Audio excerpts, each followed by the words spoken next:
La Terre est une planète très immense à l'échelle humaine, mais aussi très minuscule dans l'univers. Elle est habitée par l'homme qui, de tout temps, a cherché à connaître sa forme, ses dimensions et les mouvements qui l'animent pour comprendre son influence sur la vie. La description physique de la Terre. La forme et dimension de la Terre. La planète Terre ou la planète bleue. Depuis l'Antiquité, les hommes pensaient que la Terre était plate. Aujourd'hui, grâce aux progrès techniques et scientifiques, notamment avec la télédétection, on sait que la Terre est une sphère imparfaite, aplatie au pôle et un peu renflée à l'équateur. Au niveau des dimensions, la Terre a une superficie de 510 millions de kilomètres carrés, un diamètre polaire de 12 714 km, un diamètre équatorial de 12 756 km, une circonférence équatoriale de 40 077 km. Les coordonnées géographiques permettent de nouveau comprendre les dimensions. Les méridiens, ce sont des lignes imaginaires qui relient les deux pôles et dont le plan est perpendiculaire à celui de l'équateur. Ils permettent de déterminer la longitude d'un point de la Terre. Le méridien de référence est celui de Greenwich, qui correspond à la longitude 0. Tous les méridiens sont séparés de 15 degrés à l'ouest et à l'est. Nous avons donc 180 degrés à l'ouest et 180 degrés à l'est. Les parallèles, ce sont aussi des lignes imaginaires qui sont parallèles à l'équateur et perpendiculaires au méridien. Ils permettent de déterminer la latitude d'un point de la Terre. Il varie de 0 à 90 degrés de l'équateur au pôle. La Côte d'Ivoire est située entre le 4 et le 11 latitude nord. La structure externe et interne de la Terre. Au niveau externe, la surface de la Terre est composée de deux éléments, qui sont les continents et les eaux marines. Sa superficie est de 510 millions de kilomètres carrés et ainsi composée. Les continents occupent 149 millions de kilomètres carrés, soit 29%. Il en existe 6 continents. Ce sont l'Afrique, l'Europe, l'Asie, l'Amérique, l'Océanie et l'Antarctique. Le continent le plus vaste est l'Amérique, alors que le continent le plus petit est l'Océanie. Les eaux marines occupent 71% de la superficie totale du globe, soit 2 tiers des terres immergées. C'est pourquoi on l'appelle la planète bleue. Au niveau de la structure interne, la Terre est subdivisée en 3 grandes parties de différentes natures qui sont l'écorce ou la croûte terrestre, le manteau et le noyau. L'écorce terrestre constitue la partie superficielle de la Terre. Sa surface est appelée le sol. L'écorce terrestre ou la lithosphère a une épaisseur qui varie de 10 à 70 km. Elle est riche en silicate et en aluminium, d'où son nom Sial. L'écorce terrestre est constituée de 2 couches qui sont une croûte continentale épaisse et une croûte océanique mince. Elle est très souvent objet de secousses, plissements ou de fractures liées au mouvement tectonique. Le manteau, c'est la couche intermédiaire. Son épaisseur est de 2885 km. Le manteau est soumis à une température très élevée Il est composé de silicate, magma en fusion constante, d'où son nom ciment. Le noyau, c'est la dernière couche située au centre de la Terre. On le divise en deux parties. Le noyau externe occupe 2200 km de profondeur et constitué de matière fluide visqueuse.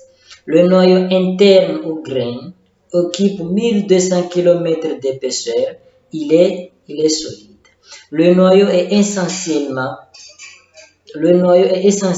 constitué de nickel et de fer, d'où son nom de NIF.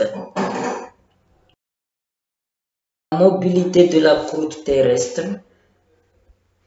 la théorie de la dérivée des continents. Alfred Lothar Wegener, en 1912, le climatologue allemand Alfred Wegener a formulé une hypothèse sur la dérivée des continents. En rapprochant les continents aujourd'hui séparés, il conclut qu'ils formaient un seul bloc continental appelé la Pangée il y a 200 millions d'années.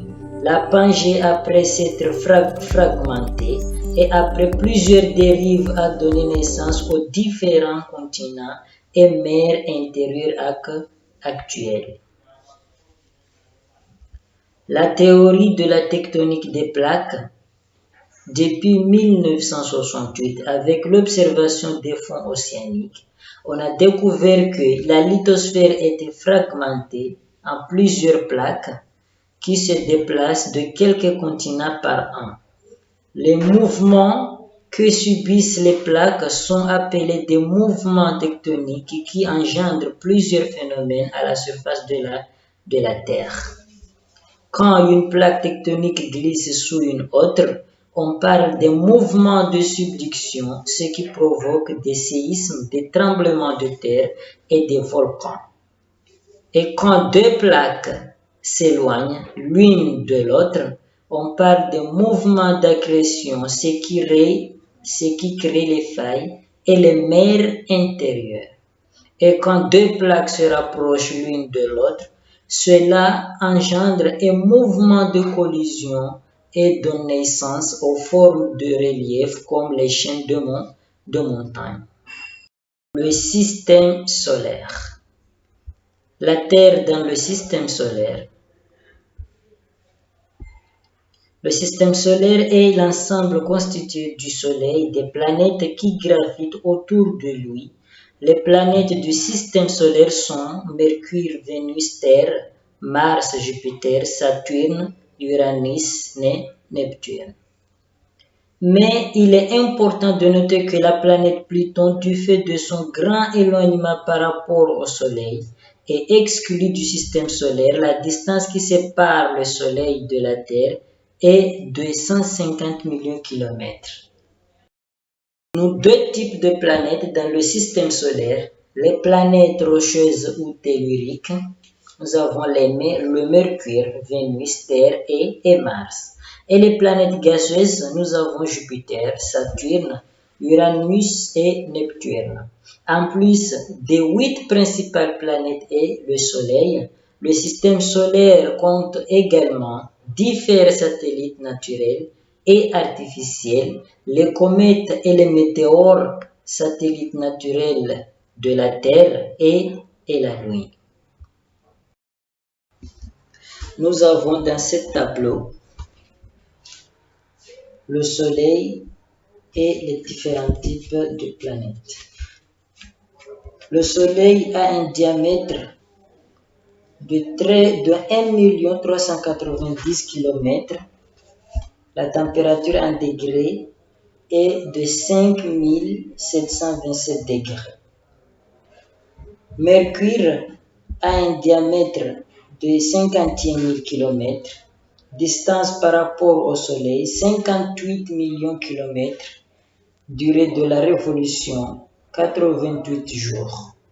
La température comprise entre moins 100 degrés à 430 degrés. Vénus a un diamètre de 12 600 km, distance par rapport au Soleil, 108 millions de kilomètres, durée de la révolution, 224 jours et 7 heures, température en degrés, 477 degrés. La Terre a un diamètre de 12 756 km, distance par rapport au Soleil, 149 millions de kilomètres, durée de la révolution, 365 jours, température en degrés, entre moins 50 degrés à plus de 50 degrés. Mars a un diamètre de 6800 km, distance par rapport au Soleil, 228 millions de kilomètres, durée de la révolution, 1 an et 322 jours.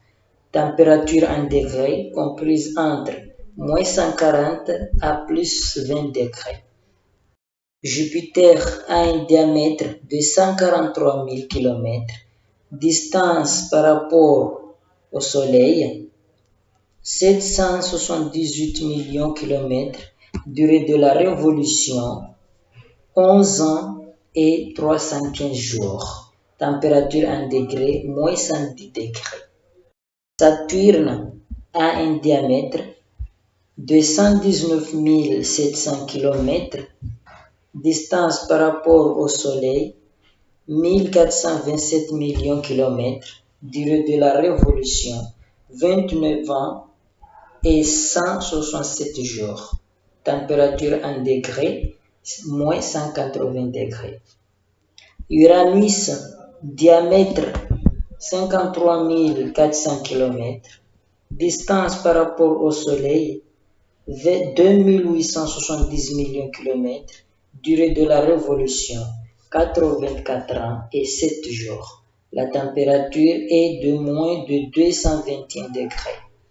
Neptune a une distance de 50 000 km, a un diamètre de 50 000 km, distance par rapport au Soleil est de 4 490 millions de km, durée de la révolution, 164 ans et 280 jours. Température en degrés, moins de 230 degrés. Spécificité de la Terre dans le système solaire. La Terre est la seule planète habitée par les hommes, mais aussi la seule planète sur laquelle s'est développée la vie animale et végétale. En effet, elle remplit les conditions favorables à la vie cellulaire. Elle a une atmosphère constituée d'azote 78%, d'oxygène 21% et de gaz carbonique et d'autres gaz rares 1%. Les températures y sont supportables car la moyenne extérieure est de 15 degrés. Les astres terrestres favorisent la stabilité, l'équilibre de la Terre, la présence de couches d'azote, la présence de couches d'ozone protège la Terre des rayons ultraviolets du Soleil. Mouvement de la Terre et leurs conséquences. La rotation et ses conséquences. La rotation, c'est le tour complet qui s'effectue la Terre sur elle-même en 23h56 04 secondes. La Terre tourne à la vitesse moyenne de 1666 km par heure d'ouest à l'est, dans le sens contraire de l'aiguille d'une montre. La rotation a plusieurs conséquences sur Terre. Elle détermine la succession du jour et de la nuit. Elle permet de déterminer les décalages horaires. La Terre a été divisée en 24 faisceaux horaires. Un faisceau horaire, c'est la zone comprise entre deux méridiens distants de 15 degrés. L'heure est partout la même au sein d'un faisceau horaire. À partir du méridien de Greenwich, conventionnellement accepté comme méridien d'origine en 1856. On détermine aussi l'heure universelle. On a une heure de plus par fuseau horaire vers l'est et de même vers l'ouest. La force de Coriolis est une force due à la rotation qui entraîne la déviation des corps mobiles en accélération de leur trajectoire initiale. Mise en évidence par l'ingénieur et mathématicien français Gaspard Coriolis, cette force dévie tout objet mobile sur sa droite dans l'hémisphère nord et sur sa gauche dans l'hémisphère sud. La révolution et ses conséquences. La révolution, c'est le tour complet qu'effectue la Terre autour du Soleil en 365 jours et un quart, soit 6 heures, à la vitesse moyenne de 100 000 km par heure. Le un quart, le 2 jours comptés tous les 4 ans, donne une année bissectile de 366 jours. La révolution a plusieurs conséquences. La diversité des saisons. La révolution favorise une inégale répartition des rayons solaires sur le globe terrestre. Avec l'inclinaison de l'axe de rotation de la Terre, nous avons un découpage du globe en plusieurs zones climatiques. Une zone chaude ou intertropicale qui comprend le climat tropical et le climat équatorial. 2 zones tempérées qui renferment les climats méditerranéens, océaniques et continentales. Et 2 zones polaires ou froides. Toutes ces zones renferment aussi des sous-climats. Une autre conséquence de la révolution est le phénomène des équinoxes. En effet, il y a seulement 2 jours dans l'année où la durée du jour est égale à la durée de la nuit. Nous avons le 21 mars, équinoxe de printemps, et le 21 septembre, équinoxe d'automne. La révolution de la Terre est aussi à l'origine des phénomènes de solstice. En effet, au solstice d'été, plus précisément le 21 juin, le jour est très long dans l'hémisphère nord. Il dure 24 heures au-delà du cercle polaire arctique. C'est cependant le phénomène inverse au-delà du cercle polaire antarctique où la nuit dure 24 heures. Au solstice d'hiver, le 21 décembre, le jour dure 24 heures au-delà du cercle polaire antarctique et c'est la nuit polaire de 24 heures au-delà du cercle polaire arctique. Et par conclusion, aujourd'hui la Terre est mieux connue grâce aux nombreux progrès techniques et scientifiques. Différents cycles très complexes entretiennent la vie sur cette planète dans un équilibre bien parfait.